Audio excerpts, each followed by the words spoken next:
નમસ્કાર મિત્રો, ગુજરાત ફોરેસ્ટ આંદોલનને લઈને મહત્વના સમાચાર આવી રહ્યા છે.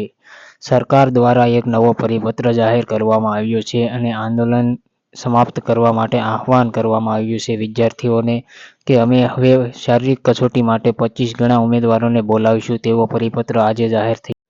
હવે વાત એ છે કે આંદોલનના 30 કલાક બાદ સરકાર દ્વારા એવું કહી રહી છે કે અમે 25 ગણા ઉમેદવારોને હવે શારીરિક ક્ષમતા કસોટી માટે બોલાવીશું. જ્યારે સરકાર સામે ઉગ્ર વિરોધ થવા લાગ્યો ત્યારે તે લોકોએ જાહેરાત કરી છે. તો સમજો, હજી પણ વિદ્યાર્થીઓની બીજી માંગણીઓની કંઈ પણ જાહેરાત સરકારે કરી નથી. જગ્યા વધારવા બાબતે કે બધાના માર્ક્સ બતાવવા માટે શું પ્રોસેસ છે. આજે એટલે કે 7 તારીખે એક બીજી પણ સરકાર સાથે મીટિંગ થવાની છે. તેની દ્વારા ખબર પડશે કે તેઓ સરકાર વિદ્યાર્થીઓને કઈ માંગણીની શક્ય તેટલી પૂરી કરે છે.